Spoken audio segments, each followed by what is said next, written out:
Hello, good morning, and welcome to our seminar today. We have the honor and pleasure to having Jonathan Kassim from East West Seeds in Thailand. And Jonathan is graduate from NC State, and it's a real pleasure to have him back here at NC State virtually, I would say. He's going to talk about vegetable breeding in the tropics, success stories and perspective through the eyes of an early career breeder. He's going to tell us more about his bio and his career. So we'll go now into any more details. So Jonathan, then you stop sharing here and you can take the screen from here. Well, good morning. Thank you, Carlos. Let me share my screen.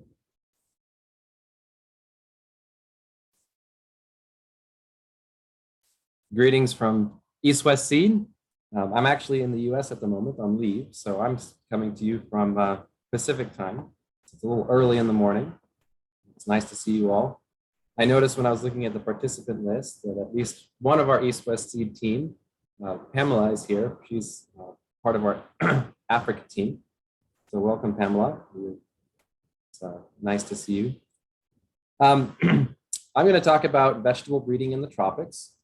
East West Seed is a tropical vegetable company, and that's what I've been doing the last 3.5 years since I graduated with my PhD at NC State. A little bit about today. The real objectives that I have is I'll share just a brief amount about my journey. I always like to talk about that just because I'm an early career breeder, and for many of you who are graduate students, I was in your shoes only 3.5 years ago. So just to see what it looks like a little bit on the other side.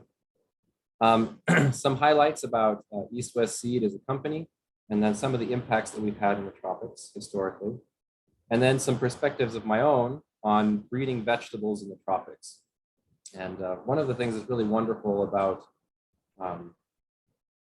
the company that I work for is that we get to work in all the countries and cultures that have very colorful wardrobes. And so I wanted to also show just a lot of the faces of the farmers that we work with on a day-to-day basis. This is myself, my wife, and my daughter. My daughter was actually born in Thailand, where I'm based. And so just wanted to share a little bit about my history.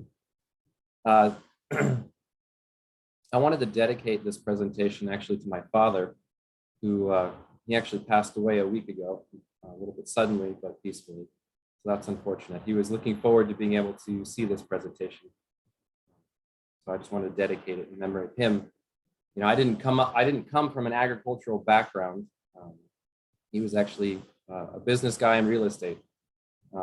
But my love for plants and agriculture started because of his vegetable garden at home, all the way back when I was growing up. So really, a lot of my start and where I am today is the credit for what he's instilled in that love for gardening when I was a child. Before Thailand, I grew up in New Mexico, which is the little blue star here in the middle of the US. I grew up in the mountains. People think of the desert Southwest as hot and dry, but I grew up about 7,000 feet, 2,200 meters for those of you in the metric. From there, I went south to get my bachelor's degree from New Mexico State University, the Ag School of New Mexico. And then when I graduated there, I moved to North Carolina and attended NC State, and I did my master's and my PhD in plant breeding and pathology. So Dilip Panthi, who I saw in the chat, hello Dilip, he's the tomato breeder at NC State. He was my major advisor in horticulture. And then Frank Lowe's, he's now the department head of horticulture, but at the time he was a full professor in plant pathology. So they were major advisors for me while I was there. I worked on host resistance mechanisms, phenomics, and grafted management of bacterial wilt, which is a soil-borne pathogen can be a big problem in the southeastern United States. And now working in East West, it's an extremely important trait and for tomato breeding in the tropics and the subtropics. So it's nice that I get to actually use a little bit of what I worked on in graduate school. I actually also had the privilege of doing a 3-month collaborative research project in Barcelona, Spain, working in the lab of Marc Valls and Maria Sanchez Pol at the Center for Agricultural Genomics in Barcelona. And that was a really great project. A lot of the pretty pictures you see down here were from GFP and luminescence imaging. That was from the work that we did in Spain. So all of the pretty pictures came from Spain. And then once I graduated in 2018, myself and my family moved to Chiang Mai, Thailand, where I started a pre-breeding position at East West Seed. So Chiang Mai is up here in northern Thailand, situated in some mountain valleys. It's about 1,000 feet elevation. I wanted to give you just a real quick couple of pictures of pre-breeding at East West Seed. On the left here, this is my team. In the green box, this is Bunanan. He is our Thailand-focused tomato breeder. We share team, we share assistants, we share field space, we share office space. He's a really great guy to work with. And then in the red boxes, we have our 2 breeding assistants. They're both master's level graduates. This is Anutita and Prakod, and they're the ones that really make the program work. And then the other wonderful people here, all these wonderful ladies and this gentleman, this is our daily labor team. These are our pollinators. These are the ones that actually do all of the heavy lifting work to make the tomato breeding program in Thailand happen. I couldn't do anything that I do without them. I work primarily in tomato, so I'm 80% of a pre-breeder for tomato, and then 20% of my time I actually spend as a pre-breeder for yard-long beet, which is actually a subspecies of cowpea or black-eyed pea, but this one is grown for its extremely long bean pods that are consumed. So that's something a little bit more recent in my time here at East West. Just a couple of pictures of, on the bottom right, this is our main research farm here in Chiang Mai. You can see the mountains in the distance. This is a classically rice and potato growing area. And then this is a picture from one of our mid-elevation production regions in northern Thailand, which is much more in the middle of the mountains. So a very beautiful landscape. Can be hot, but it can also be cool. I want to share a little bit now about East West Seed.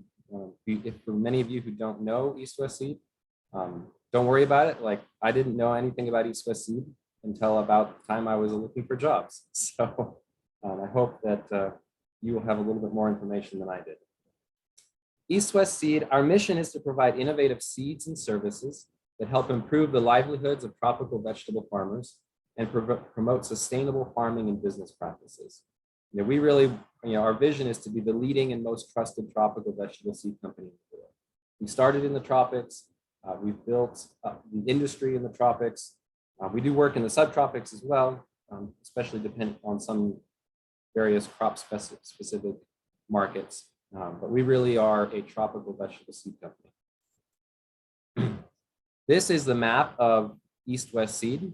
So the dark green countries are where we have our subsidiary companies. So I'm based here in Thailand. Our headquarters is actually in Bangkok, but our main Thailand research center is in Chiang Mai in northern Thailand. You can see we are heavily invested into South and Southeastern Asia. We have a holding company in Tanzania, as well as a holding company in Guatemala. And as of about a month ago, we actually merged with a seed company in Brazil. So you could actually color Brazil dark green as well. The company is family owned. It's a Dutch family owned company. So we have a holding company in the Netherlands, but we don't really do anything in Europe. The US is very limited. China is somewhat limited. We really are the tropics and the subtropics. Many people may not, I'm going to talk about a lot of geography in this presentation. So within the red dash, this is roughly the where the tropics are defined by latitude, and then the subtropics. The red stars are all the places that we have tomato breeding, variety breeding programs. So my work as a pre-breeder is focused on developing traits and introgressing traits into elite material, and then those traits in the elite material are then passed on to our variety breeders who actually do the hybrid development. So I don't make hybrids, I make parents.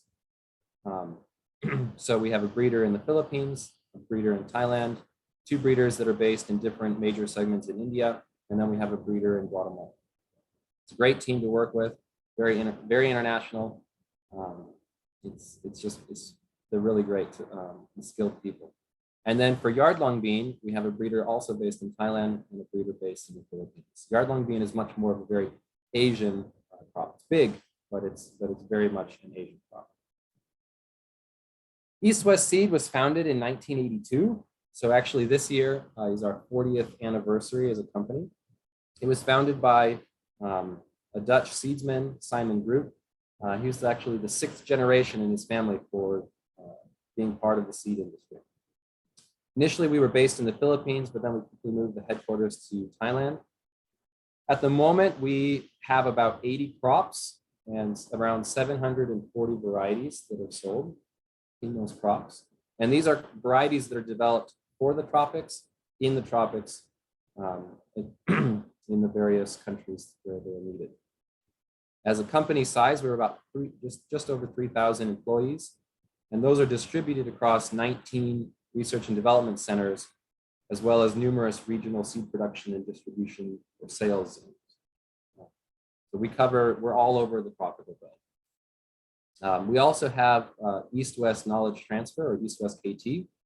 This is actually a foundation that the company started a number of years ago that's focused on education and training for farmers. So you can think about agricultural extension in the US. This is our endeavor to bring agricultural extension to our market regions in the tropics. And East West KT, they train tens of thousands of farmers every single year. It's really impressive what they're able to do. These is just a picture of our top 10 crops in East West. Some of them are very familiar. Some of them you may never have seen before. I'll talk about a few of them in more detail later. So tomato, yard-long bean, those are my crops. Lupa or ridge gourd, that's something that you may never have seen. We do a lot with sweet corn and waxy corn. Bitter gourd, hot pepper is huge, onions huge for us. Pumpkin and cucumber, those are all really important crops in East West Seed.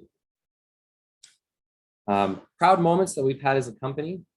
Actually, in 2019, our founder, Simon Groot, received the World Food Prize. And if you don't know what the World Food Prize is, it was started as a prize to honor the work of those who advanced human development by improving the quality, quantity, or availability of food.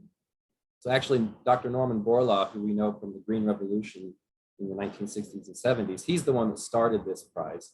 And if I recall, Norman was the only one who ever received the Nobel Peace Prize. And so when he really started the food prize as an attempt to make it like the Nobel Prize for Food and Agriculture. So we're really proud that our founder received this honor back in 2019.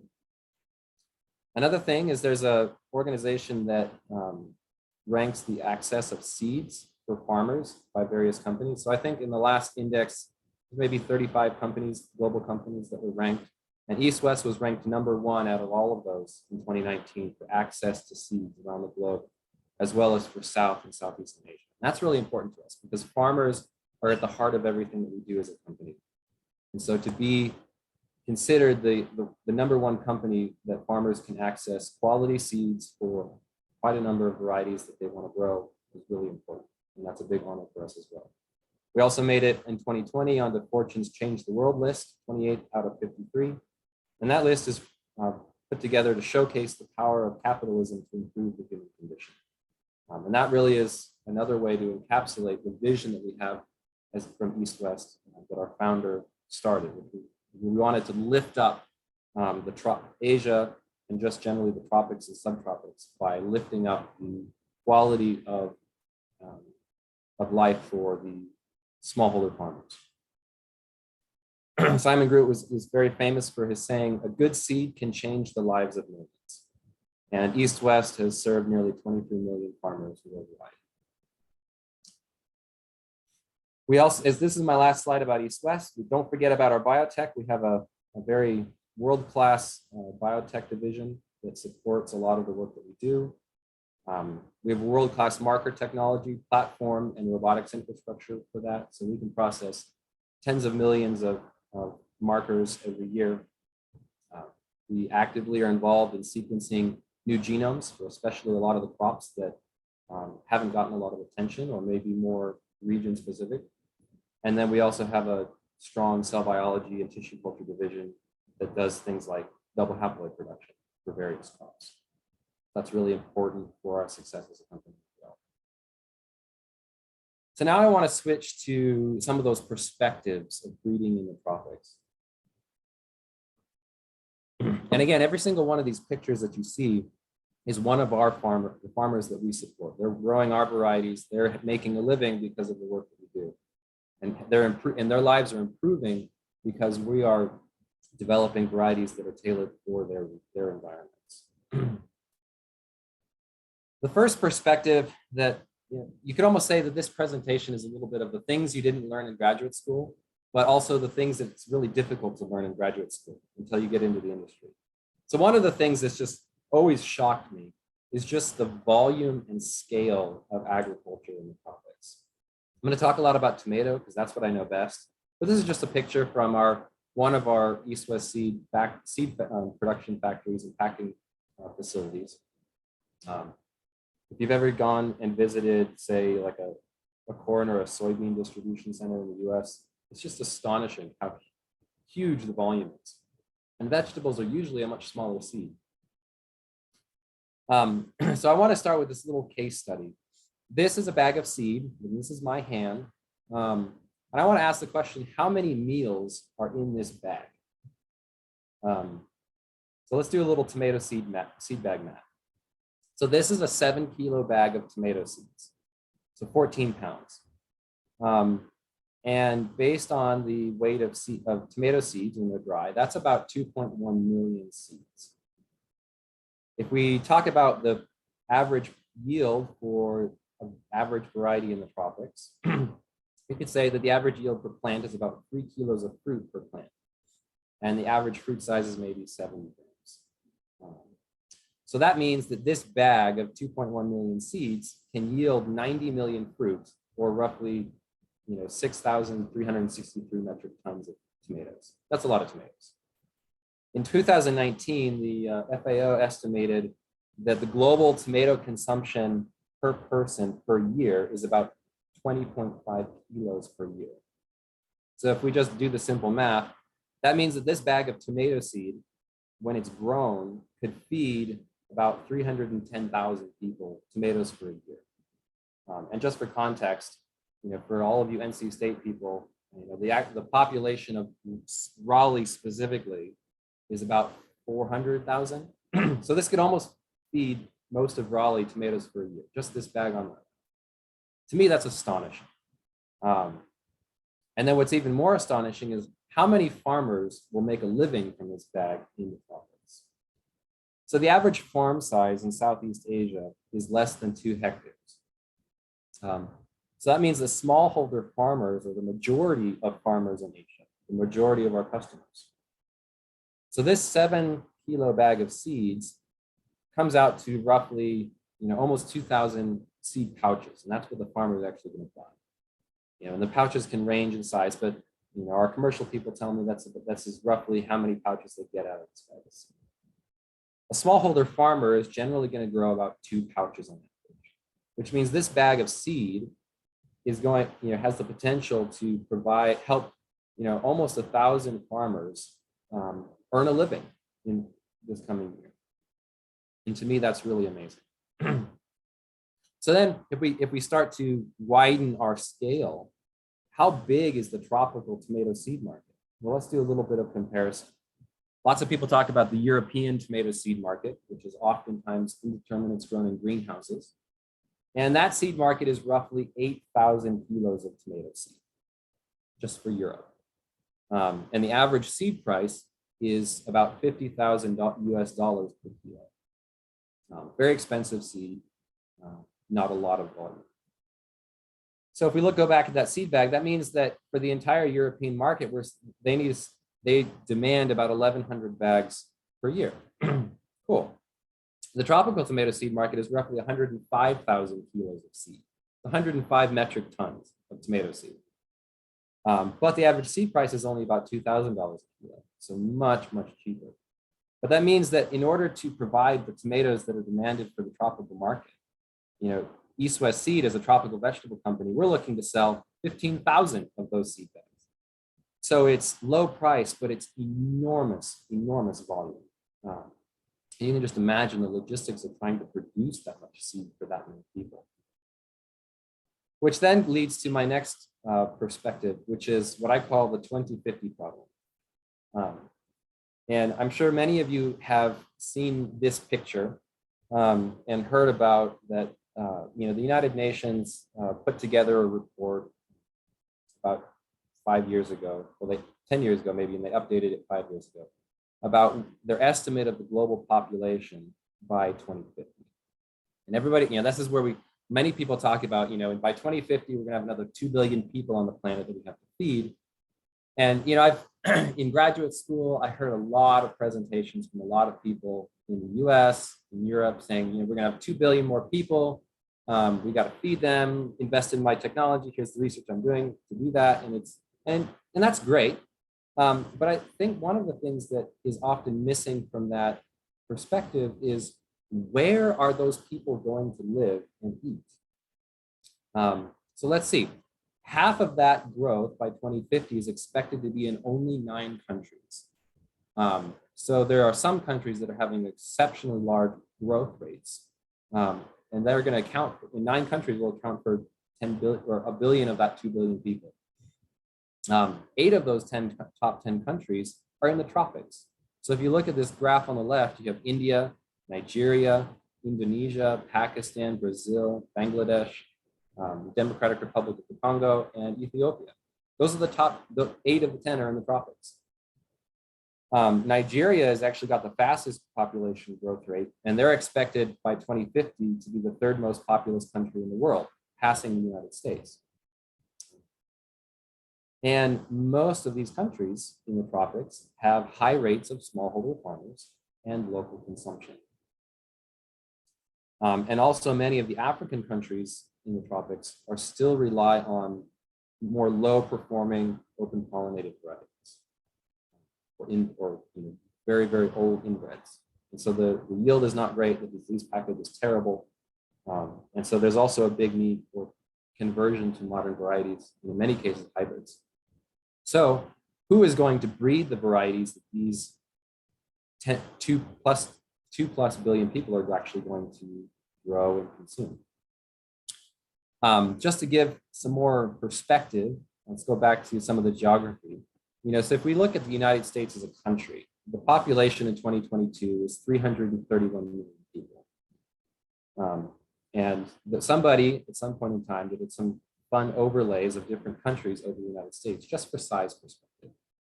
So if we overlay India onto the United States, you can see that the size is at least half. And India's got 1.38 billion people. So that's just a huge market all on its own. And we're changing the lives of farmers in India. Indonesia, big market for us. 273 million people. That's all not, that's getting close to the United States. There's a lot of people that live on those islands, and they all need to eat, and they all need to make a living. The Philippines, where East West had its very beginning. It's 109 million people that live in the Philippines. The Philippines is actually our largest tomato market at the moment, at least as far as our market share. Nigeria is going to be the 3rd most populated country soon. At the moment, it's got 206 million people. It's pretty small though. There's still a lot of smallholder farmers that need varieties that work in their areas. Thailand, where I live, 69 million people. And so if we go back to that map that I started with about where we work in East West Seed, East West Seed is positioned to feed those next 2 billion people that are going to be on the planet by 2050. And that's really cool. It really adds a lot of meaning to the kind of work that I do. That I get to feed, I get to be involved in feeding. If I just start adding up all of these countries where we work and their populations, that means I breed tomatoes for 2 to 3 billion people. And that's pretty cool. So I'm going to move away from geography now and talk about another perspective of breeding in the tropics, which is there's a lot of unique crops. As a company, we invest in a lot of orphan crops, as well as we do a lot in the mainstream vegetables, but there's a lot of regional crops that maybe you've never seen before. And we do a lot of work there.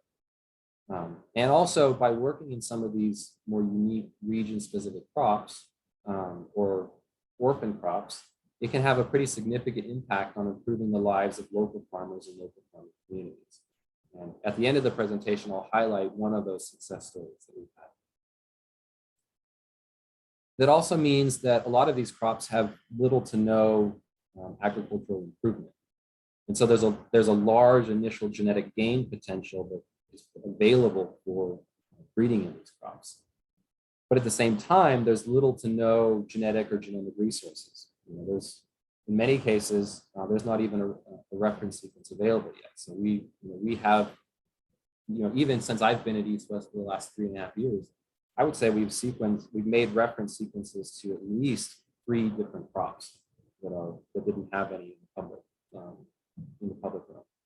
So that's really cool to be a part of as well. Is not just doing breeding, but we're having to create the resources that a lot of the mainstream crops have enjoyed for many years. I just want to share some pictures of some of these crops. So a really important one for East West and for Asia is bitter gourd. It's a cucurbit. And honestly, for those of you that love beer, bitter gourd tastes like beer. It's very healthy, but it tastes like beer. African eggplant, which is, it's not a unique crop, but nobody really works on improving African eggplant. There's a lot of specific characteristics of that market that are important. Papaya, that's a really big crop for us. So it's not technically a vegetable, but a lot of, it's kind of a dual purpose fruit and vegetable in the way it's consumed, especially in Asia. Snake gourd, I never heard of that until I joined East West, another cucurbit in the Lupa family. Let's see, waxy corn. We do a lot with sweet corn, but there's a huge market in Asia for waxy corn, which is a very starchy, glutinous, chewy corn that's consumed fresh. Wing bean, this is a small crop for mostly Southeast Asia. So actually in Thailand, there's a really nice dish that my family loves to make using these wing beans. On the right here, we have morning glory, or it's called water spinach. In Thailand, we call it pak bung. In China, they call it kangkong.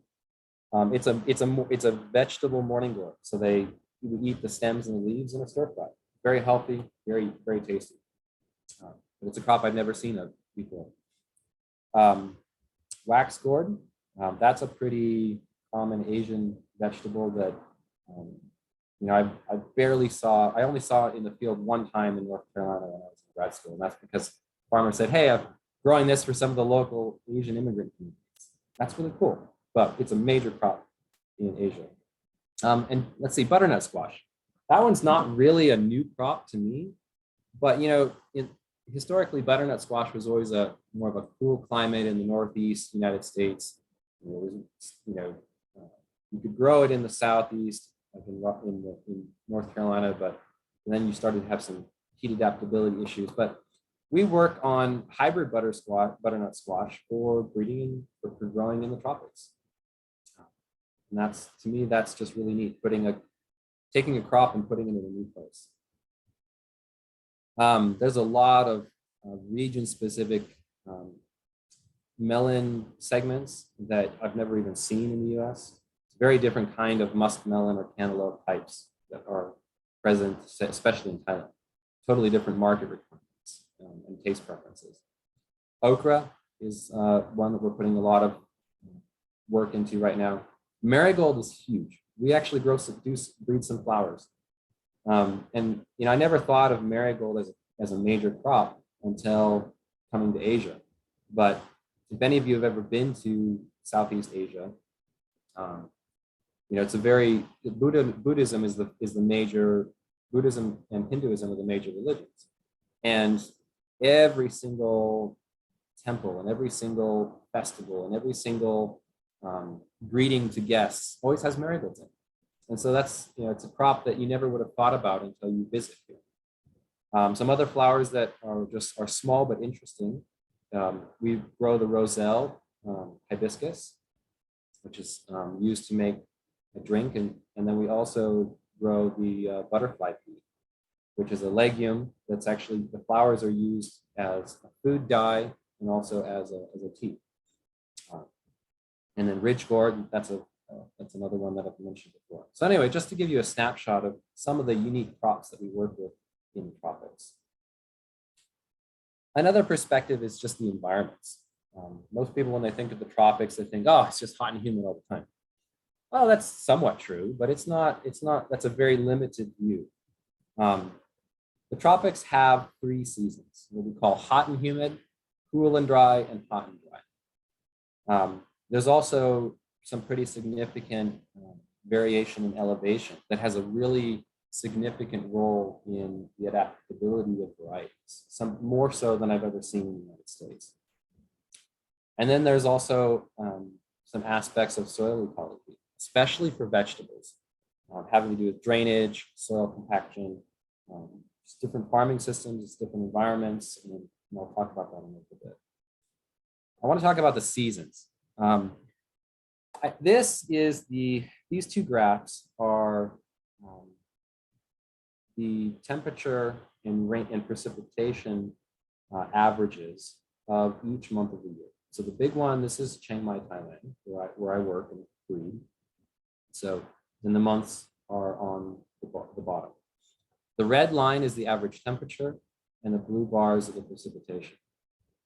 So you can see that the temperature is actually fairly stable from around the year. The average temperature ranges from about 21 to 29 in Chiang Mai, from lowest from low to high.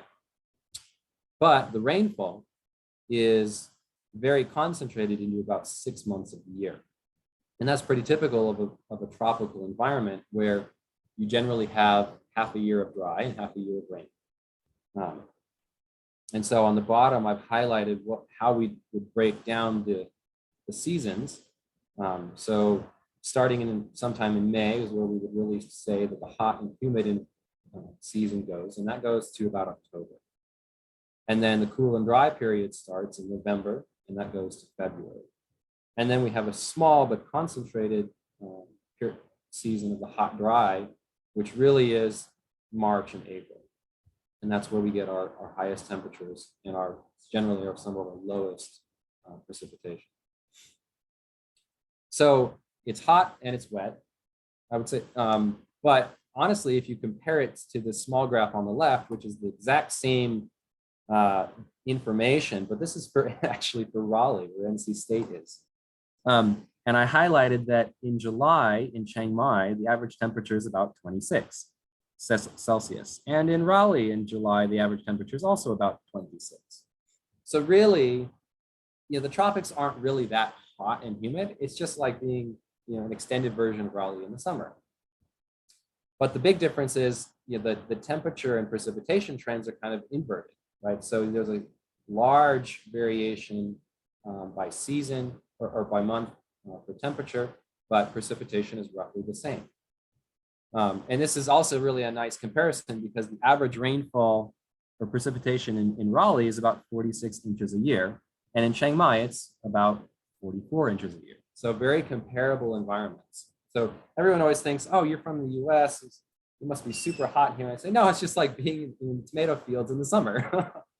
So it's not that different, really. And then one of the other things about elevation is that you can really bridge these seasonal barriers. So a variety that might do well in a hot and humid environment in Chiang Mai might not do so well in the cool dry, but my variety in the cool dry season definitely won't do well in the hot humid. But if I increase the elevation by about 1,000 meters, then suddenly it's much more like a cool and dry, but I can grow it in the hot and humid segments. All right, so you can really, there's a lot of these unique subsegments by season, by elevation, which is an interesting dynamic to work with on a product development side. More on elevation. I love maps, especially like relief maps. And so this is the Indian subcontinent. So you have the Himalayan range, Nepal's right around in here. This is mostly India. The Indus River Valley right here is the border of India. It is mostly Pakistan, and so the border of India and Pakistan runs right through here. So I hope the relief maps, you can see it well, but the Indus and the Ganges rivers are these very low elevation, flat regions where there's a lot of water drainage coming out of the Himalayas. And then actually most of India is mid elevation to even a little bit of high elevation environments. And I've highlighted two cities in India. Bangalore is in South India, and it is an elevation of about 914 meters. And Bangalore is sort of a red clay hill region where we have one of our breeding programs based. And Bangalore is a relatively mild climate, even though it's in southern India. And so we can grow a lot of a lot wider range of adaptabilities in Bangalore because the climate is more mild. But as soon as we go a little bit north and down about half the elevation to Pune, this is where our another one of our programs is based, and this one is breeding specifically for the hot, dry summer season tomato production. And this is one of our hottest and most extreme dry production regions and market segments. And so the only real difference is a little bit of a difference in season, but just a drop in elevation, and the environment changes completely. The market requirements change completely. The adaptability requirements of the genetics changes completely. And so this really is an important feature for breeding strategy, especially as a pre-breeder, where I'm trying to develop materials and introgress traits that support the breeding program in Bangalore and the breeding program in Pune. So that's very interesting for me to keep in mind and to think, how can I set up my breeding strategy in my environments that I selected to be able to support both programs effectively. Another aspect of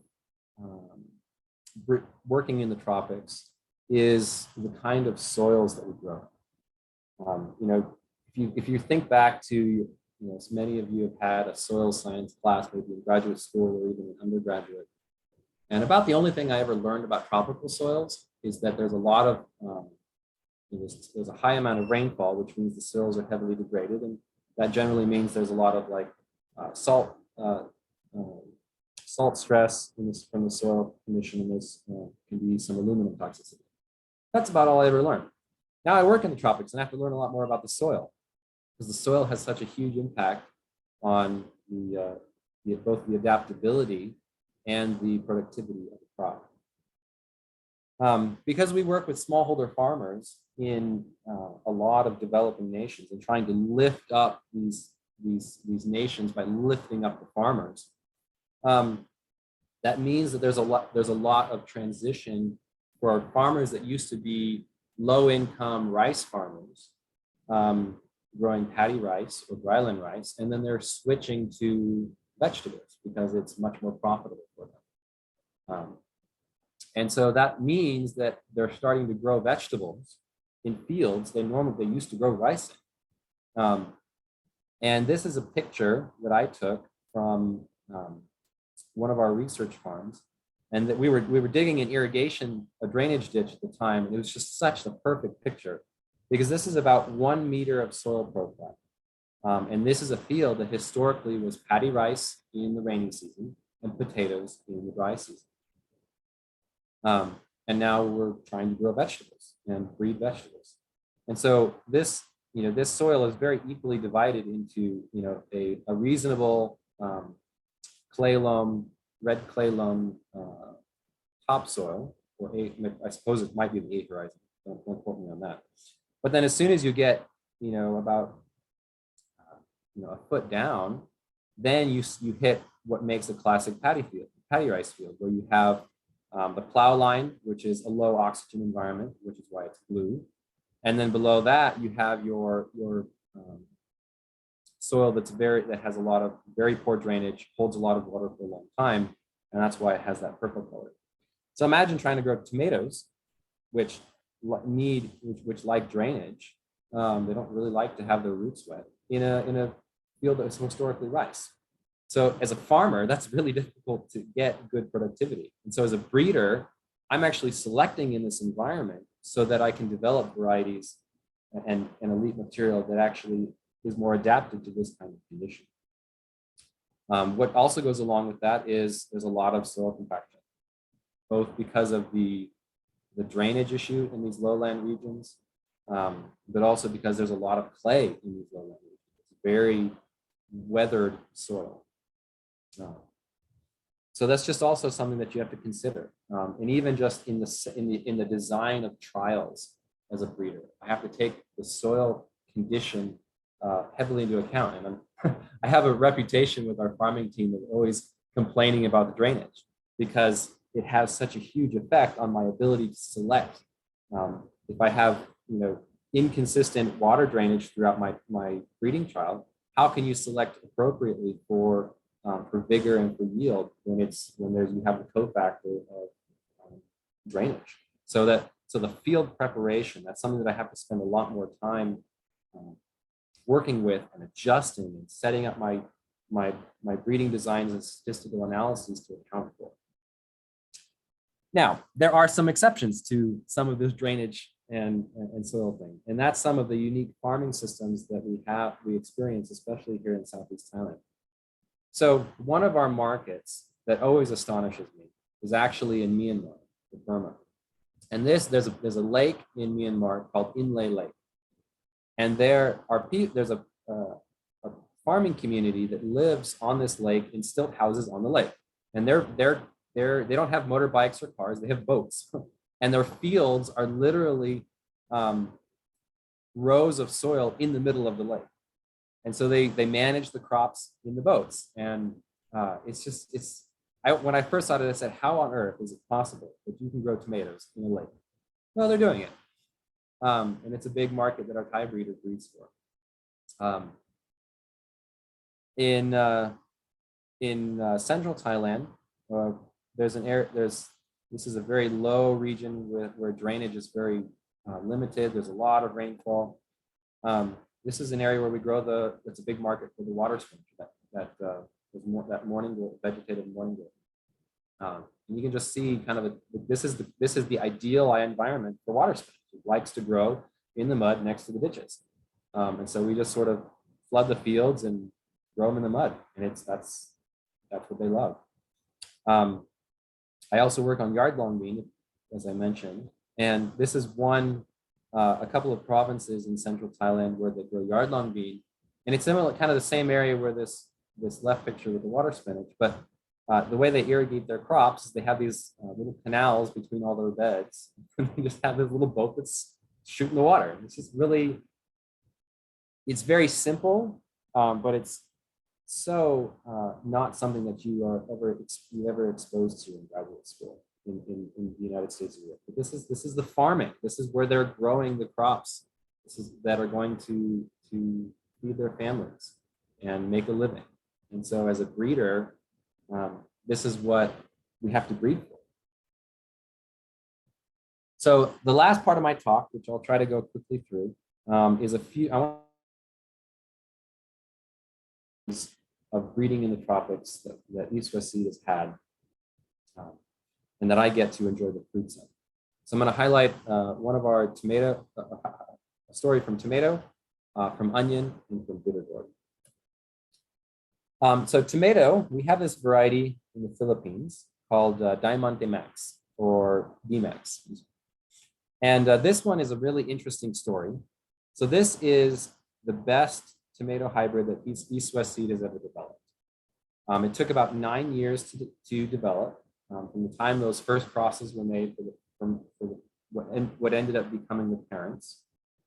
And this hybrid, when it was commercialized, had a big impact on creating an entirely new market segment for tomato in the Philippines. Before D-Max, most of the tomato production was in the cool season in the mid to high elevation mountain regions of the Philippines.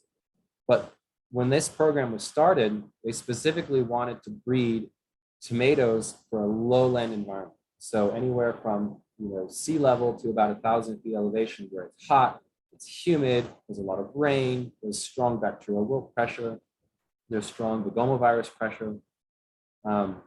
And when shortly after D-Max was released, it just took over the Philippine market. Before that, a lot of times they were growing imported varieties from the U.S. in the Philippines. Imagine how well that did.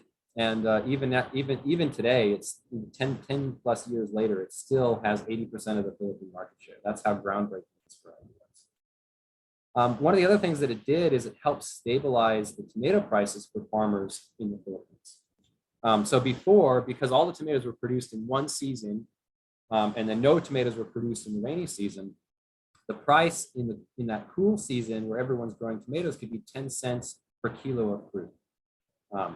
That's nothing.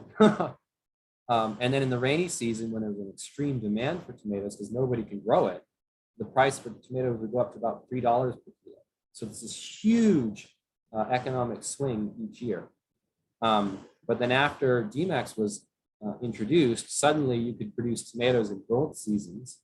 And it really helped stabilize the pricing for the farmers so they could have a more consistent income and grow multiple crops a year. And then, from a breeding perspective, the female for this hybrid really was the product of a very well thought out quantitative breeding strategy that was trying to create an entirely new market segment. So it was really focused on heat tolerance, bacterial wilt resistance, and then at the time, adding in begomovirus resistance, or the TY genes, which was kind of novel at the time. Those weren't really deployed in a successful variety, certainly not one that had all three of these traits together. And then the male for this hybrid, it had a novel plant architecture, growth type. It was still high setting even in the hot, humid season. And then it was also just a bit of a product of breeder intuition and luck, because this combination was an exceptional specific combining ability. I talked to the breeders who made this when I was preparing for this, and they kept saying, "Yeah, there were so many times I just wanted to throw that male away, but I just couldn't." And it became apparent of our most successful hybrid.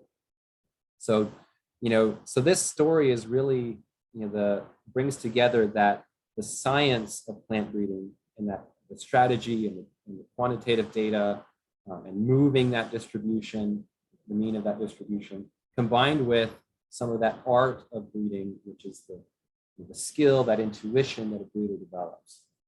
And it was a game changer. The second one, success story, is actually an onion. The red Pinoy onion, which is an open pollinated type, red Creole type onion, that was bred for the tropics. In this case, this was one of our first successes as a company. So breeding started when we started the company in 1982 in the Philippines. And the first variety red Pinoy was released in 1981. So 7 years to market, and it totally changed it. Previously, the markets were importing US varieties of red onion, trying to grow them in the tropics and store them in the tropics. And of course, that meant there was poor performance and poor storability. They just adapted, not set up for storing in a hot and humid shaded house for 6 months. So there's a huge bulb rot issue. And so when we released the red Pinoy variety, this might have actually been the first tropical variety of onion to obtain plant variety protection in the US. And what it really was selecting in the Philippines for superior shelf life and storage. And then there was also some selection for bulb color, stability, size stability, and just general uniformity of the crop. So the breeding selection was pretty much just phenotypic selection in the proper environment. But what also made red Pinoy such a success is that onions are open pollinated. I think the entire market is still open pollinated, which means open pollinated crops can easily drift. It's very easy for all that mixing in the field and pollination to drift to a non-ideal variety. And so East West Seed also brought better seed production techniques to keep the variety stable, and that's something that's maintained its success over the years. Is both selection in the proper environment, but also the ability to maintain it and produce the seed, high quality seed that is true to type for the production. Because again, when East West started, the hybrids, most of Asia was still growing open pollinated. The hybrid market really didn't exist. There was very little breeding development for locally adapted varieties. So most of the vegetables were imports from Europe or the US. So they lacked disease resistances, they lacked abiotic stress tolerances. And so East West is kind of credited for helping us build the seed industry in Asia from the ground up. All right, so the last success story, and then I'll be finished, is actually about the development of bitter gourd hybrids. So not one specific variety, but just the concept of a hybrid bitter gourd. So this is a story of making a small home garden crop into big money.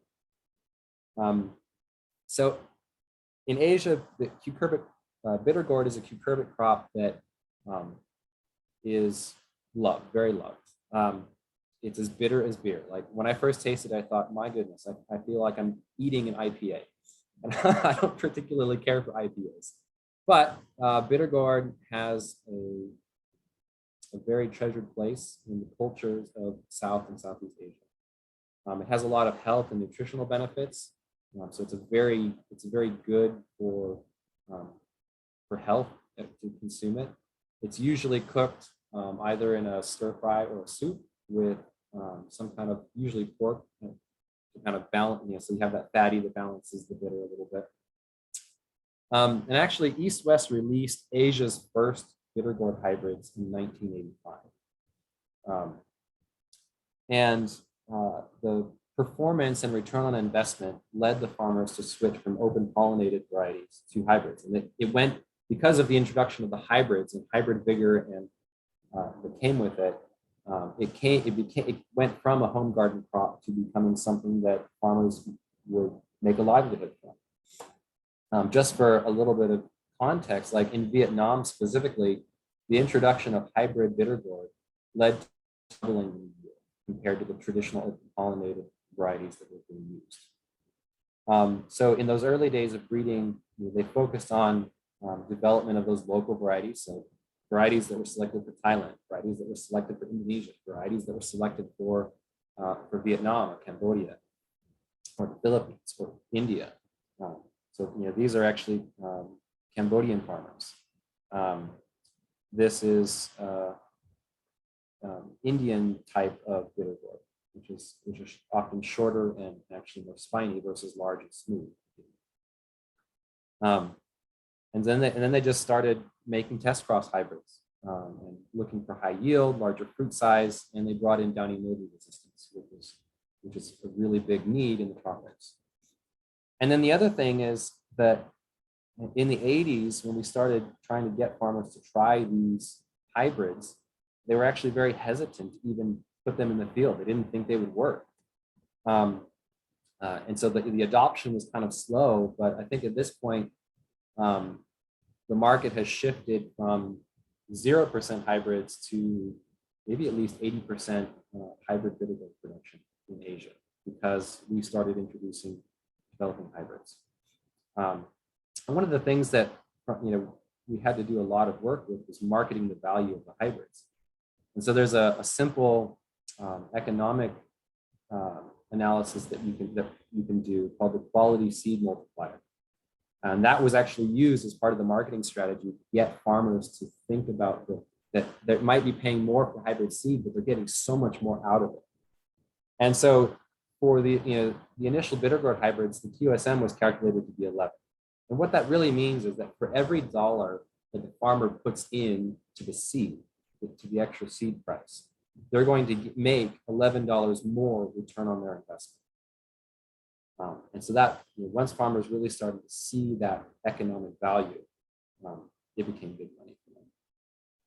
So those are a couple of success stories. Those are some perspectives that I've had as an early career breeder. That's all I had for now. So if there are any questions, I'm open to that at this point. Thank you so much, Jonathan. Very, very interesting presentation. I mean, it's an amazing story. We have time for a couple of questions. We have one in the chat already. How many hectares that are required to produce that 7-kilo bag of seed, of tomato seed? About half a greenhouse, actually. Okay. Yeah, so that was actually one of my the calculations that I did when I first held that bag of seed. Mm-hmm. And the rough estimate is, this is seed that was produced in our foundation seed production greenhouse in Thailand. Okay. And roughly, it would, if you make some estimates on seed set per fruit and how many crosses somebody can make in a day, I would say that very, very roughly, this seed bag required 5 to 6 people crossing every day for a month. Okay. Good.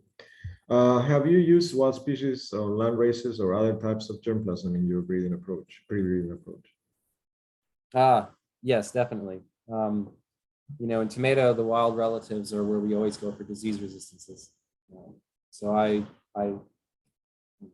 have benefited a lot from that, but yes, I have active programs right now that are working with introgressions from at least 3 different species. Okay. In yard long bean, mostly we go back to the cowpea germplasm pools. Mm-hmm. Because cowpea and yard long bean are both just subspecies of the same species, but they're radically different in their architecture, their pod type, their growth characteristics. But they're very, very, very similar genetically. So we go back to cowpea for disease resistances. If we wanted to develop a dwarfing, like bush type yard long bean, we would go back to cowpea, things like that. So Frank is raising his hand. Maybe you can voice out your question, Frank. I don't know if you can unmute. Oh, there we go. Thank you, Carlos. Hey, Jonathan, really enjoyed that. So a couple things. One, I was noticing the price of gold per kilogram is just slightly higher than the price of tomato seeds in Europe per kilogram. It's at 60,000 something for a kilogram of gold, and you said 50,000 for a kilogram of tomato seeds. So, I think just comparing it to gold is really interesting. I had a couple questions. One, East West Seed just has such a great market with so much diversity. And of course, you're focused on a particular component, but it's a whole systems-based thing, right? That seed has to get there. They have to be able to plant it. It has to be resilient in climate change. It has to be resilient in transport systems. How much do you or your company get involved in kind of cultural, societal infrastructure things, or can you really focus on your market? Yeah, that's a really important perspective. As a breeder, I am working with the channels that are already established. Right? So my day-to-day job, I think about that a little bit, but I don't have to actually do much work to develop it. When it comes to traits, sometimes we're working with traits that are trying to shift the production culture or the distribution culture of that particular variety, crop or market segment.